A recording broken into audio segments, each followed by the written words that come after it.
Friends, मैं हूं राजा Aamir Abbas advocate. आज की इस वीडियो में मेरा टॉपिक है जानशीनी सर्टिफिकेट, जिसको इंग्लिश में सक्सेशन सर्टिफिकेट कहते हैं। अब सक्सेशन सर्टिफिकेट की जरूरत हमें कब पड़ती है? जब कोई शख्स फौत हो जाता है तो उसके जो कानूनी वारसान होते हैं वो जानशीनी सर्टिफिकेट हासिल कर सकते हैं। जानशीनी सर्टिफिकेट की जरूरत उनको उस वक्त होती है जब मुतवफ़ी की कोई गैर मनकूला जायदाद बैंक में किसी महकमे में पड़ी हो जो कि रकम की सूरत में होती है। उसके लिए आपको जानशीनी सर्टिफिकेट की जरूरत होती है ताकि जो मुतवफ़ी के वारसान हैं वो उस रकम को अपने शेयर्स के मुताबिक ले सकें। पाकिस्तान में आप बजरिया वकील अदालत से जानशीनी सर्टिफिकेट हासिल कर सकते हैं। अब इसके लिए डॉक्यूमेंट्स की क्या जरूरत होती है?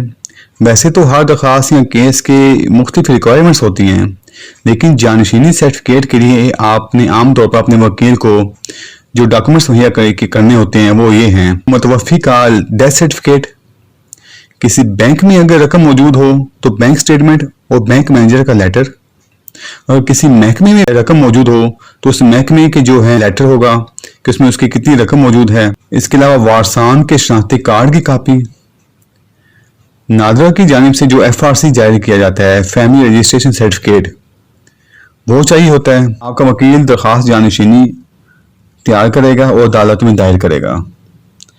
अगर तमाम वारसान दरख्वास्त दायर करते हैं तो सब उस दरख्वास्त में साइलान होंगे, जबकि अवामुन नास को उसमें मसूल अलैह रखा जाएगा। अगर कोई एक साइल एक वारिस जो होता है वो अगर दरख्वास्त दायर करता है तो जो बकाया वारसान होते हैं मुतवफ़ी के उनको मसूल अलैह रखा जाता है और अवामुन नास को उसमें मसूल अलैह रखा जाता है। उसका मकसद ये होता है कि अगर इनके अलावा कोई और वारिस हो तो वो अदालत में पेश हो जाए। अवामुन नास के लिए अखबार इश्तिहार जारी किया जाता है, जबकि बकाया जो मसूल अलैहान है उनको समन नोटिस वगैरह से तलब किया जाता है। अगर वो तलब ना हो तो उनके लिए अखबार इश्तिहार का आर्डर किया जाता है। शहादत के मौके पर अदालत तमाम जो वारसान हैं उनके बयानात कलमबंद करेगी, और इसके अलावा जो आपका वकील है वो दस्तावेजी शहादत पेश करेगा जिसमें डेथ सर्टिफिकेट वगैरह आ जाता है, बैंक स्टेटमेंट आ जाती है, FRC सर्टिफिकेट आ जाता है। जिसके बाद अदालत तमाम वारसान के हक में बामुताबिक कानून जो उनके हिस्से बनते हैं उसके मुताबिक जानशीनी सर्टिफिकेट जारी कर देगी। तो उसके लिए अदालत एक ज़मानतनामा श्योरिटी बॉन्ड जो होता है वो लेती है। देखें, जब वारसान अदालत में जानशीनी सर्टिफिकेट के लिए दरख्वास्त देते हैं तो वो चाहें तो किसी एक के हक में अपने हिस्से जो हैं वो सरेंडर भी कर सकते हैं। तो ऐसी सूरत में अदालत जो है उस एक शख्स के हक में जानशीनी सर्टिफिकेट जारी कर देती है और वो शख्स ही महकमे से जाके या बैंक से जाके वाजिबात की वसूली कर सकता है। अब सवाल ये है कि जानशीनी सर्टिफिकेट के लिए हम दरख्वास्त कहाँ पे दायर करते हैं?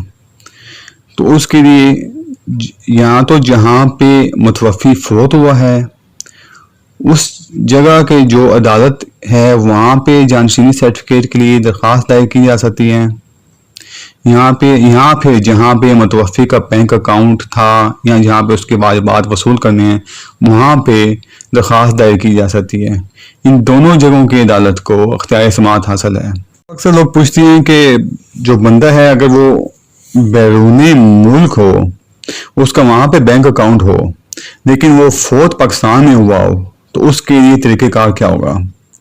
ऐसी सूरत हाल में अगर बैंक अकाउंट बंदे का जो मुतवफ़ी है बैरूने मुल्क है लेकिन वो फौत पाकिस्तान में हुआ है तो पाकिस्तान की अदालत में जानशीनी सर्टिफिकेट के लिए दरख्वास्त दायर की जा सकती है। जानशीनी सर्टिफिकेट सक्सेशन एक्ट 1925 के तहत जारी किया जाता है और इसके जो सेक्शन है 370 to 390 वो जानशीनी सर्टिफिकेट को डील करते हैं। इसके अलावा high court rules and orders के वॉल्यूम 2 चैप्टर 6-7 में भी जानशीनी सर्टिफिकेट जारी करने के तरीक़ेकार को बयान किया गया है। जानशीनी सर्टिफिकेट कोई लंबा प्रोसेस नहीं है, इस पे कोई बहुत ज़्यादा टाइम नहीं लगता। जब दरख्वास्त अदालत में दायर की जाती है तो उसमें मसूल अलैहान को तलब किया जाता है और अवामुन नास की हद तक अखबार इश्तिहार का आर्डर किया जाता है اس کے بعد وارثان ان کے بیانات قلم بند کیے جاتے ہیں، دستاویزی شہادت لی جاتی ہے اور عدالت جو ہے ان کے حق میں جانشینی سرٹیفکیٹ جاری کر دیتی ہے۔ ویڈیو دیکھنے کا بہت شکریہ۔ اگر آپ کو میری ویڈیو پسند آئی ہو تو پلیز میری ویڈیو کو لائک کر دیں، شیئر کر دیں اور میرے چینل کو سبسکرائب کر دیں۔ تھینک یو، اللہ حافظ۔